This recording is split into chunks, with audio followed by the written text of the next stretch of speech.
যদি তুমি জীবনে বরকত পেতে চাও, সম্মান পেতে চাও, হৃদয়ের প্রশান্তি পেতে চাও, জেনা ব্যভিচার যেটা প্রেম দিয়ে শুরু হয়, জেনা ব্যভিচার যেটা প্রেম দিয়ে শুরু হয়, নজরকে হেফাজত না করার কারণে, চক্ষুকে নিম্নগামী না করার কারণে, চোখ দিয়ে যেটা শুরু হয় এটা তোমার শান্তি নষ্ট করবে, এটা তোমার রিজিক নষ্ট করবে, এটা তোমার এই শিথিলতা, হৃদয়ের সুকুন, প্রশান্তি, নীরবতা, এটাকে বলে কি, স্থায়িত্বটা নষ্ট করবে, স্থিরতা নষ্ট করবে এটা।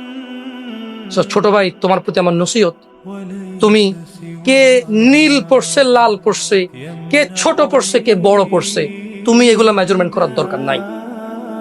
তুমি নিচে নজর রাখো, হাঁটো, তোমার এটা জানারও দরকার নাই আজকে তোমার সামনে দিয়ে কয়টা মেয়ে কি পড়ে গেছে তুমি দেখোই নাই। তুমি নিচে হাঁটো, যথাসম্ভব তুমি যতটুকু নিচে দেখে হাঁটা সম্ভব তুমি তোমার চোখকে হেফাজত করো।